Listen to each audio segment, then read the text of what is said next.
feels awfully weird to be at a podium speaking in front of people. It's been well over a year and a half since I did anything like this, so I'm a little rusty.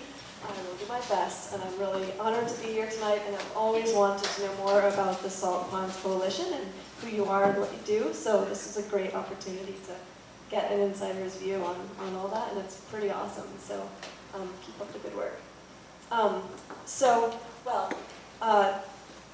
As Alicia mentioned, the title of my talk is The Socio-Ecology of Port and Pond. I'm going to open with a quote from the Providence Journal from 1920, which said, "Once upon a time there was no Galilee and no breachway. That is to say, the Point Judith Ponds," plural because they included Potter's Pond, I think, the ponds were separated from the sea by a narrow sandbar. That was before the days of the breakwater and the Point Judith Harbor of Refuge, and while supposedly kept out by the bar of land, old ocean itself would from time to time make a breachway, connecting the ponds with itself. In those days, it was a perilous coast when the storms of the winter came on with tremendous force. There was nothing that could withstand their power, and in the very nature of such things, there could have been no Galilee, for it would have been swept away as often as it was built. So basically, the thesis of my talk is going to be that the breachway you see here in that modification that was made by humans to the pond is what enabled the thriving fishing port of Galilee to exist. The fishing port of Galilee is where I make my living as a deckhand on a commercial gillnet boat. At the TT dock, for those of you who wander around from time to time in the port, that's one of the northernmost docks where you see a lot of lobstermen selling lobsters and crabs. So I head out the breachway every morning and come back in the afternoon with my captain. So I'm one of the many, many livelihoods who depends on this breachway today. So before the breachway existed in its current form, there was for a long time a breachway that was more or less around where Sandhill Cove is. But in 1815, the Great Gale, which was a hurricane, filled in that breachway and opened up a new one.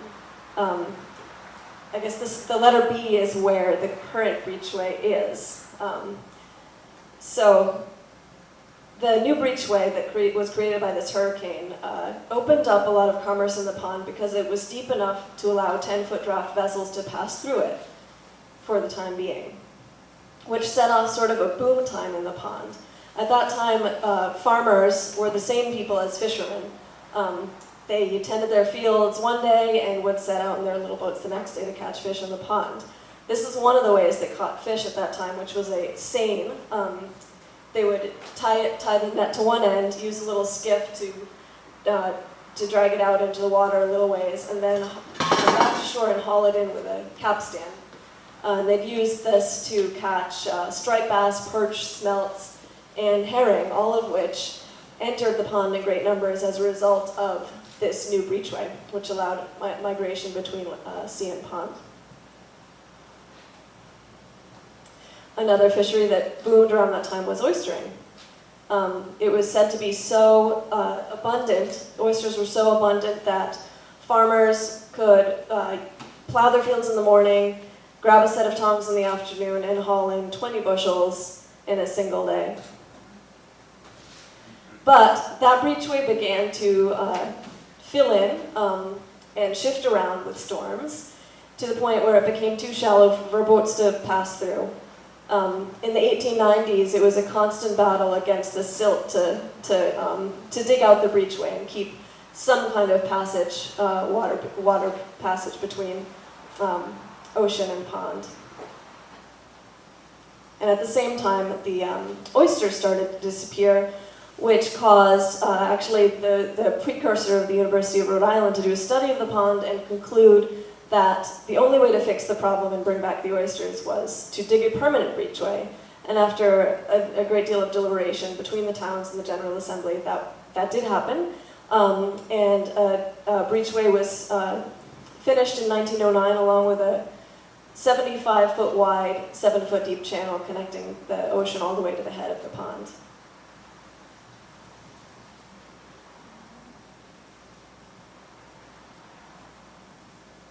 one of the new developments that occurred as a result of that was a lot of oystering in the pond. So this is a picture of the Dykstra oyster house. The Dykstras were a family from Long Island who came over and installed this oyster house at the head of the pond where Stone Cove Marina is now.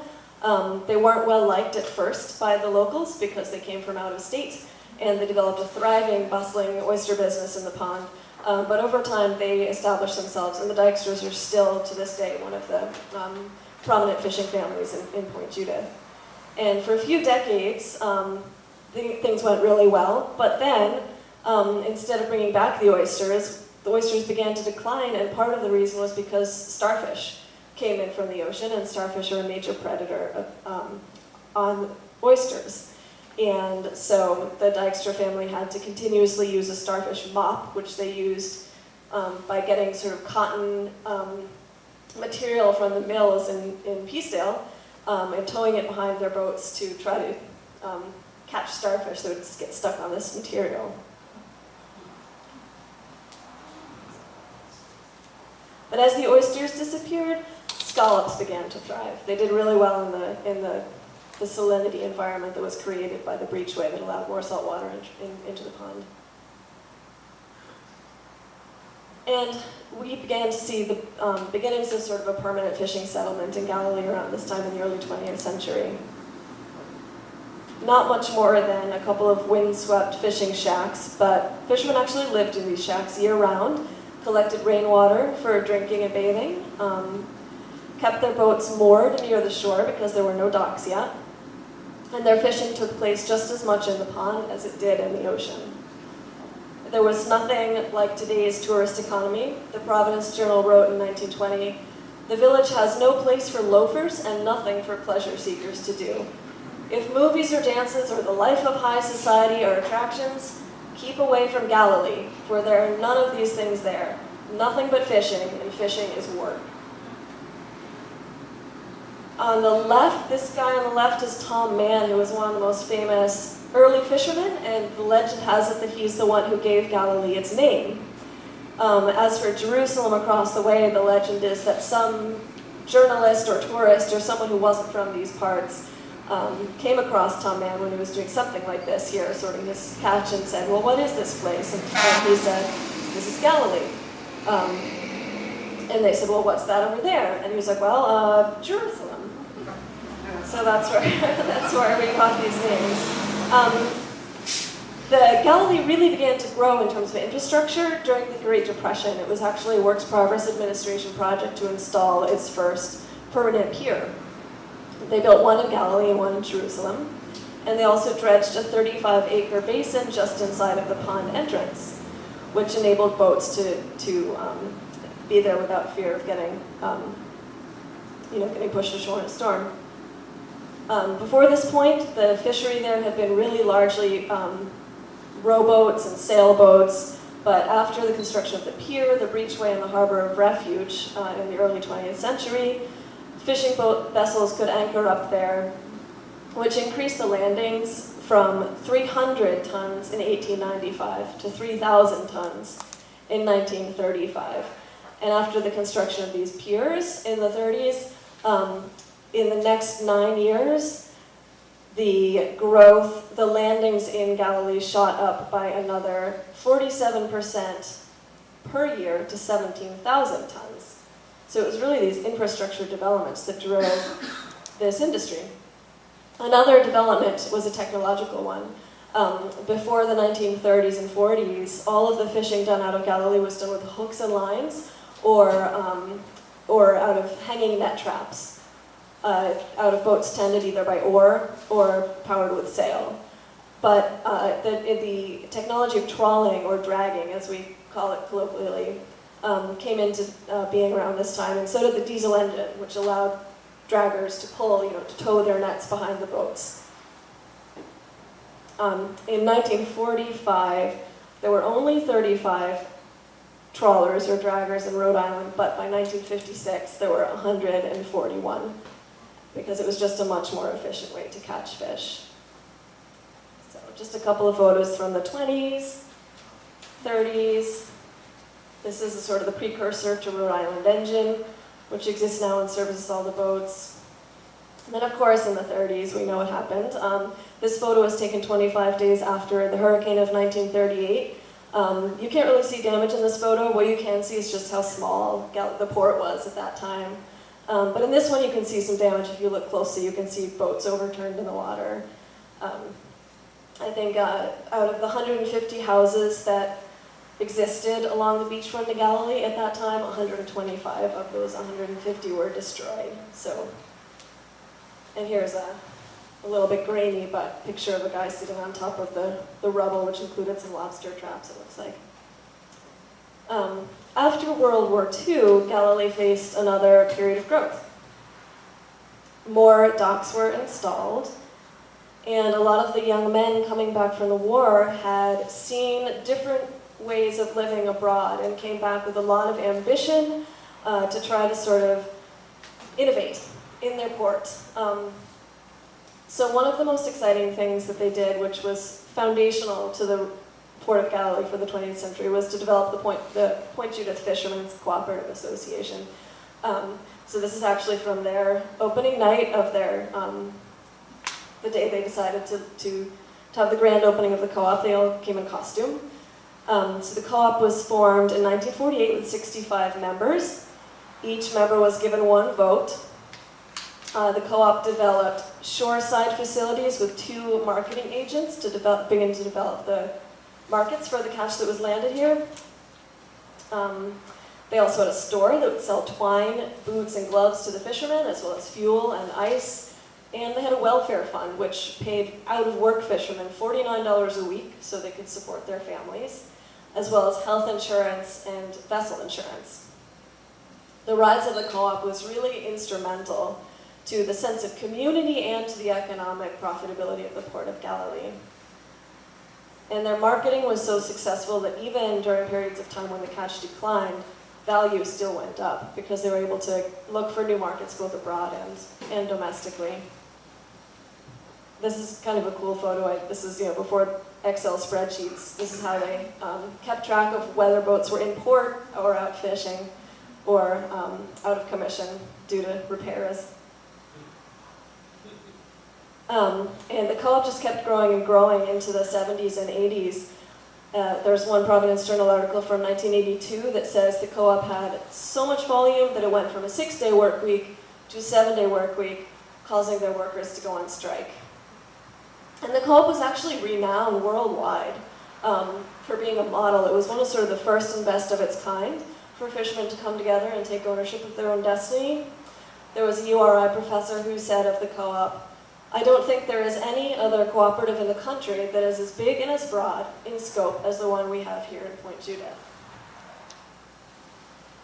And the fishing industry continued to grow in the 70s and 80s, partly as a result of the institution of the 200-mile exclusive economic zone, which pushed out foreign boats that used to fish in the 60s and 70s, a lot of them mostly European boats that would fish pretty close to our shores and scoop up quite a lot of fish.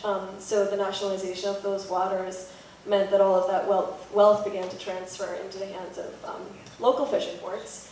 And in 1982, there were 20 vessels that were looking for pier space but were unable to find it because the fleet was growing faster than the infrastructure.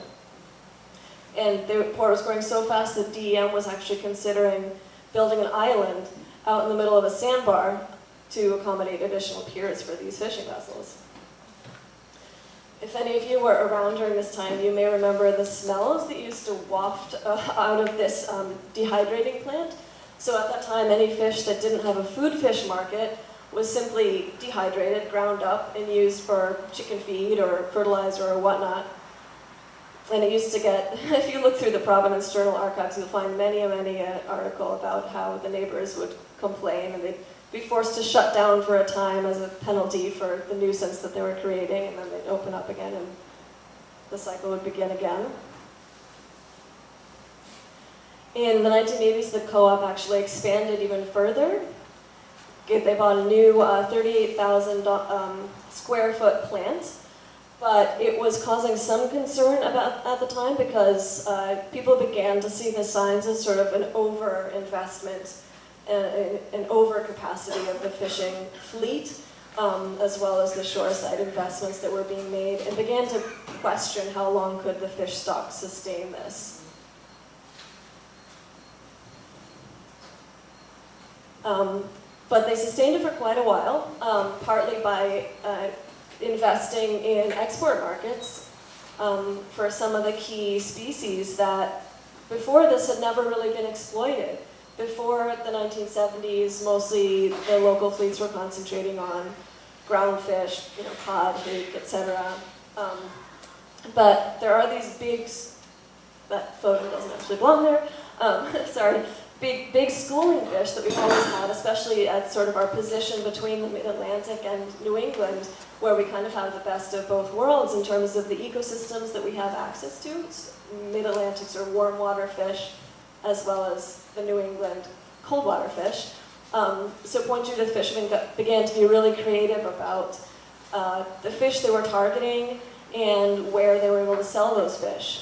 So partly as a result of the fact that foreign boats had been kicked out of the 200-mile exclusive economic zone, we, domestically had to then begin to catch those same fish that the foreigners wanted. So one of those was butterfish that had a huge market at the time in Japan, so fishermen rapidly retooled to catch butterfish. If you haven't had butterfish, they're really good. They're my favorite. So I recommend them. Tuna and fluke were sent to Japan as well. Squid was sent to Greece, Italy, and Spain. Mackerel was exported to Canada. And because of these innovations in export markets, Rhode Island's catches increased by 24%, while the rest of New England actually declined by 31% during the 1990s.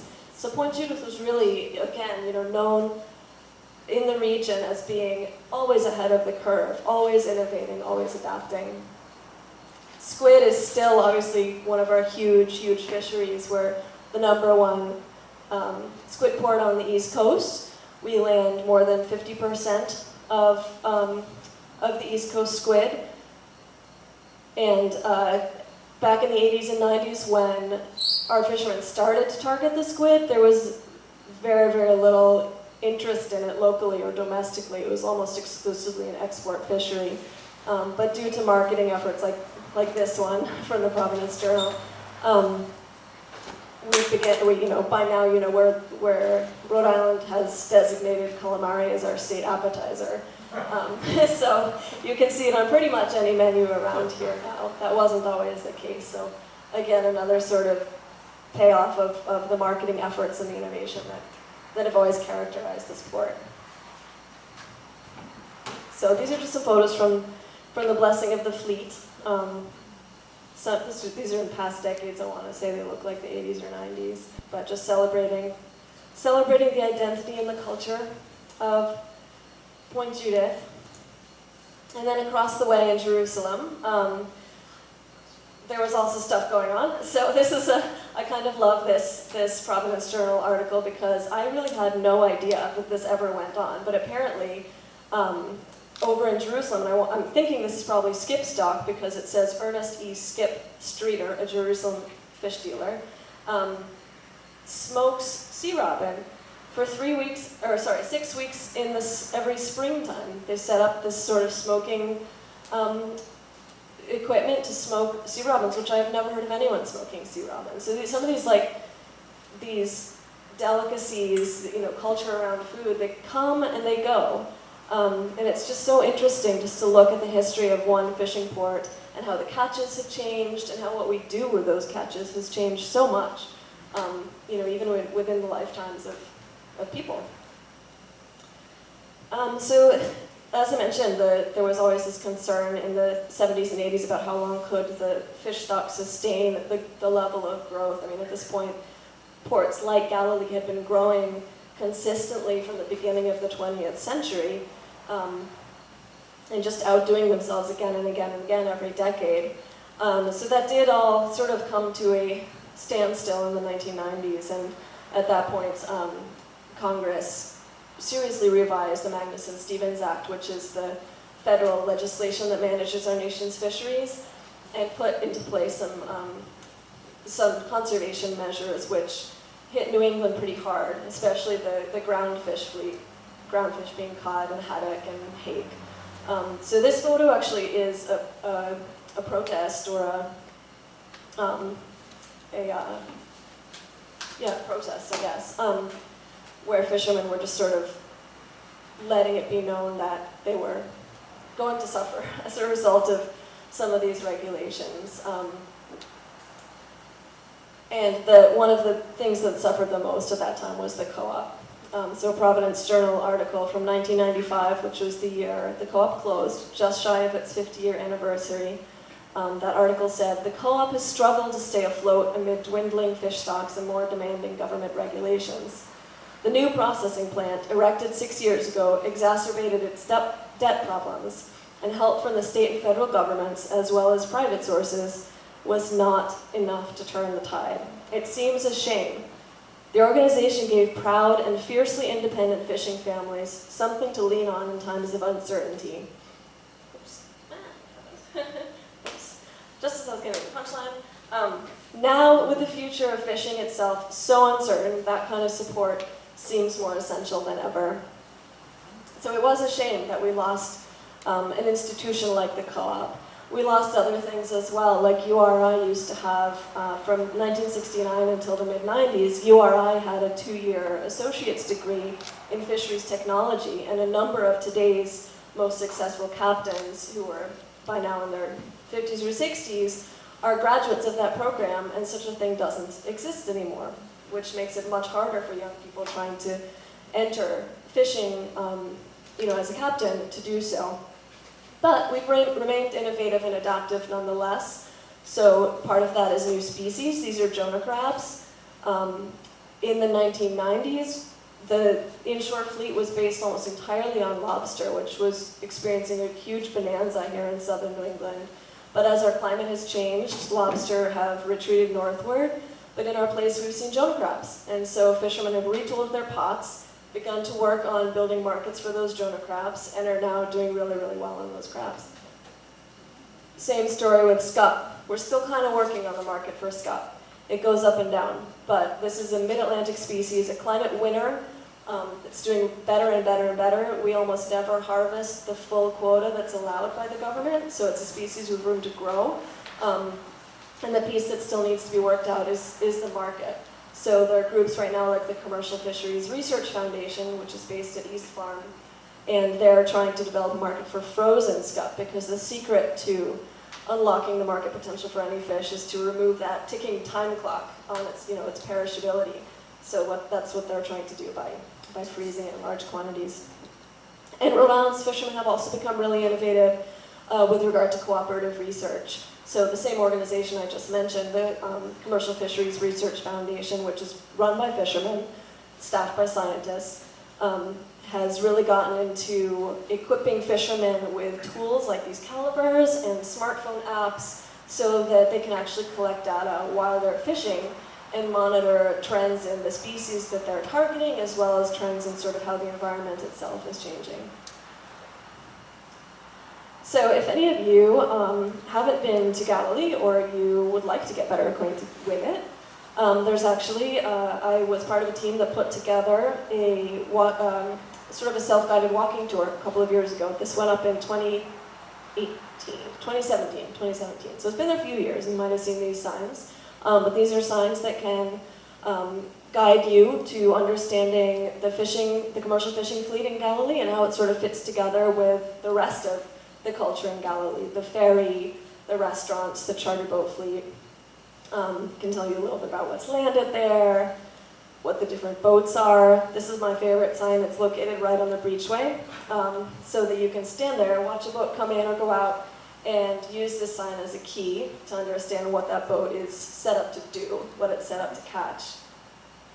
You can learn a little bit more about the history, and just sort of get comfortable interacting with this workplace that sometimes can be intimidating if you're not part of the commercial fishing industry, and sometimes, when we're down there working, we don't have the time or the patience to get involved in conversations, but we do want people to learn about what we do. So we invite you to come and take a look. And I actually have some brochures on the back table there with more information about these signs and the self-guided walking tour. So I would definitely encourage you, if you haven't already done so, to feel welcome to come learn more about Rhode Island's fishing port.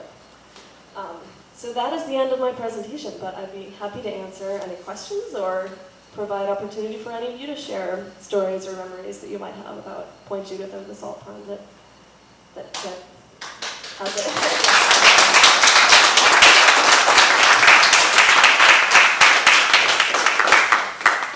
What about aquaculture?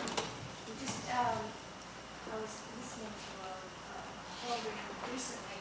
They were saying that there's really not that much going on in terms of further outreach to that EE zoning that you talked about because of the permitting difficulty. Are you involved with the aquaculture as well, or no? No, I'm not involved in it.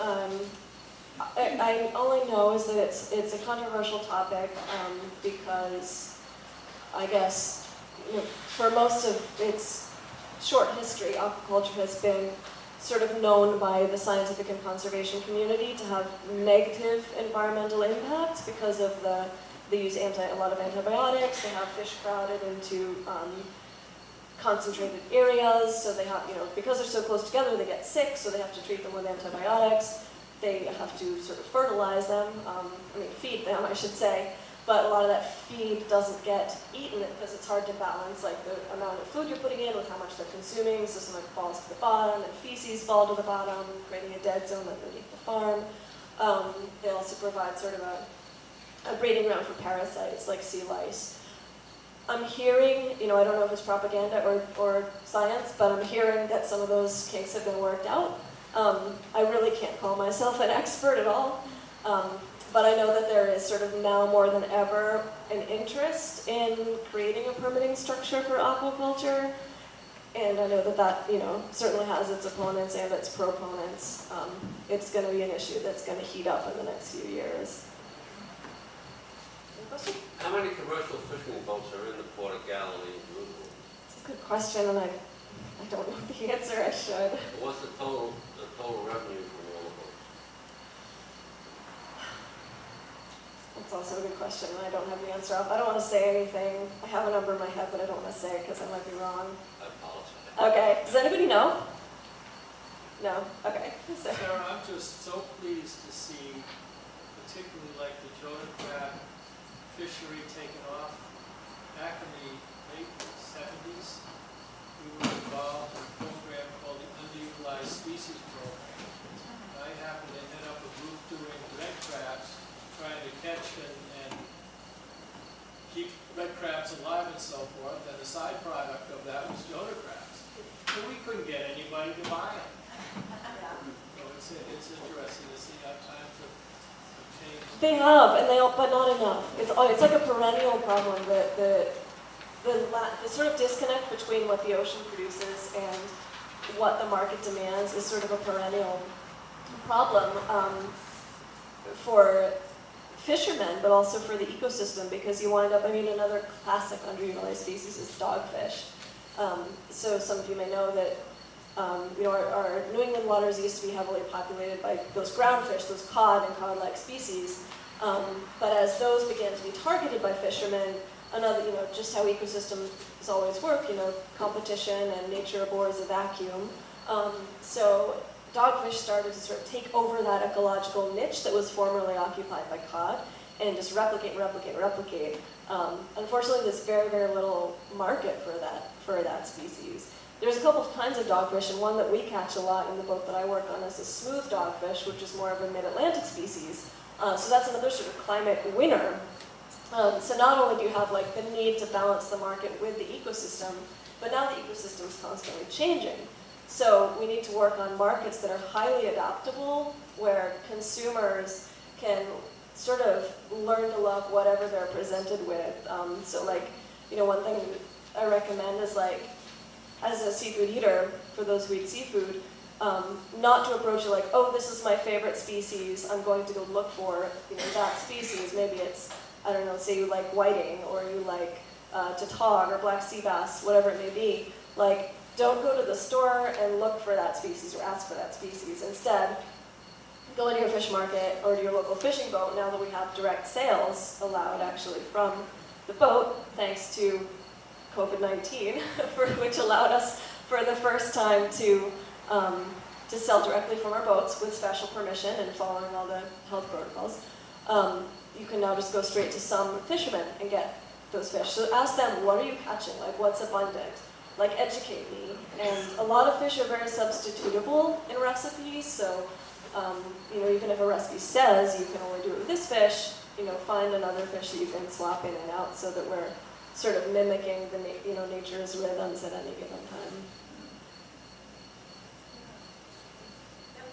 I'm not familiar with the Jonas crab. Is that something that's readily edible, or does it need to be processed first, or can you just take it home, boil it? Yeah, just like a, you know, I mean, yeah, just like a lobster, it takes a little more work because it's, you know, it's smaller, it doesn't have the big fat meaty claws, but if you've eaten blue crabs, you know, then you know that, you know, crabs take a little more work, but, yeah, all crustaceans are really much, that's like a classic example of sort of substitutability. You cook them the same. I mean, all shellfish you sort of cook the same. You steam them until they open. Like, you know, once you know a few tricks, you can pretty much make any fish. Even stuff like, you know, sea robins, those are good. Those are edible. There's very few species in the ocean that are not edible, and I think most of them are pretty good. Oh, the mussels. We don't have many mussels anymore. Why is that? I don't think anyone knows why. Art, do you know? Well, around here, and I think a lot has to do with our shifting sea, when we were kids, we'd go down to the rocks and get them. But the beach is changing, the contour of the beach is changing, so as soon as the mussels get to a certain size, the abyssal threads can no longer attach them to the rocks. And you get a shift in the sand, you get a dump of sand, the sand will cover them up and kill them. Or if you get some heavy surf, it'll rip them off because the abyssal threads can pull them, and you lose them that way. But yeah, I mean, that is something near and dear to all of us.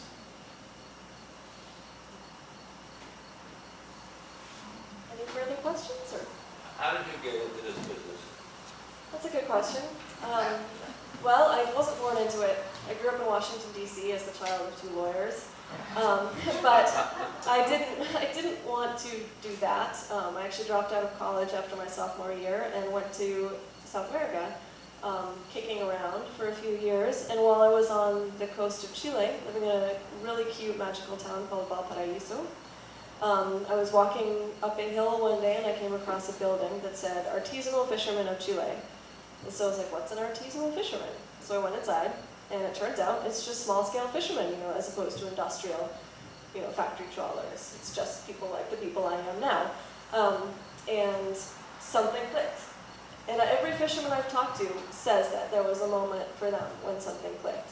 And after that moment, they couldn't think of anything else. So that's what happened to me. And so I just decided that I was going to do whatever I could to get into this line of work and to, you know, not just fish, but to use whatever talents and time I could come up with to sort of team up with other fishermen, defend the ocean, defend this way of life.